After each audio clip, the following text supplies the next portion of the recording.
This week, man, it's been a complete mix of emotions. On one hand, I'm out here in Phoenix celebrating my boy's birthday. He is absolutely one of my day ones. And, we were all sitting around talking about everything that we've been through as friends, everything within our past, how far that we have come. It was a really beautiful time. That brotherhood, that family, that community, that connection. There's nothing like it. But on the other hand, it's heavy for me, right? It's been a year and a half since my pops has passed away, and I think about him each and every day. And every time I think about that he has passed, it hurts my heart and it cuts deep. I'm appreciative of his time that he spent with me on this planet. I can't help to think how much that I miss him. Now, the dichotomy between both of these happy as well as sad times within my life kind of got me thinking about life, how you can't control most of this shit. Don't get me wrong, there's still things that are controllable depending upon how hard that you work at something. But there are just other things that are just far out of our control. But we tell ourselves these stories like we got it all figured out. Like we did absolutely everything on our own. You know the type, dude screaming, "I'm self-made. I don't owe nobody nothing."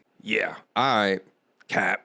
Because even when you don't realize it, there's always someone that got us to where we are today. Here's the thing. There is nobody that is truly 100% self-made. And I'm going to explain to you why using my own situation. All right. I've talked about it within my platform.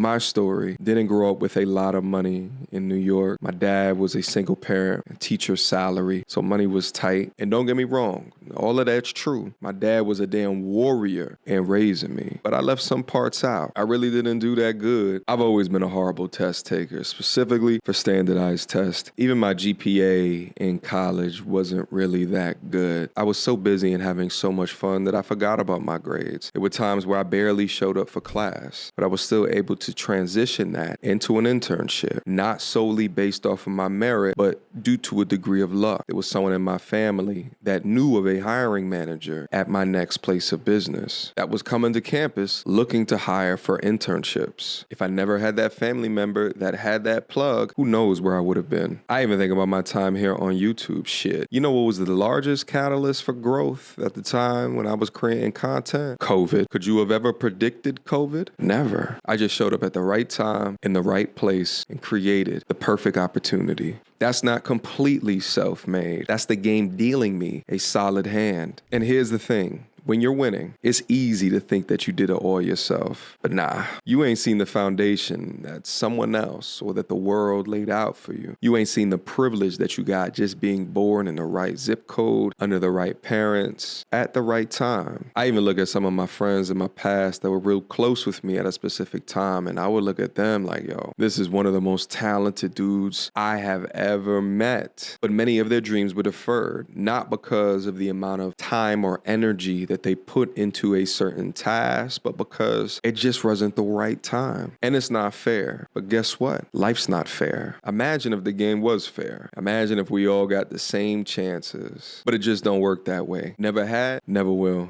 But listen to me when I say this, is that I'm not saying that your grind doesn't matter. It absolutely does. But don't ever forget that no matter how hard that you are trying to accomplish something, you must consider the system that we are currently in. Because the system picks winners and losers before the game even starts. So here's my call to action for everyone listening to this. Here's what I want you to do. Take a second and think about your particular story. Think about what really got you here. The grind, for sure, but also breaks that you caught. The ish that you didn't even notice at the time. Because here's the thing. Recognizing how you may have been privileged doesn't mean that you didn't work hard. It means that you're being honest about the complete picture, the complete reality. And being honest about your particular story, acknowledging it, is a component to your eventual growth. And then ask yourself, with the opportunities presented to you, if you've made it to the heights that you want to make it to, what are you doing with it now? Who are you putting it on for? Because success just isn't about stacking paper or flexing on your nearest social media of choice. It's about looking back and saying that I pulled some people up with me. That's what makes you a man. Generosity, that's what makes you a leader.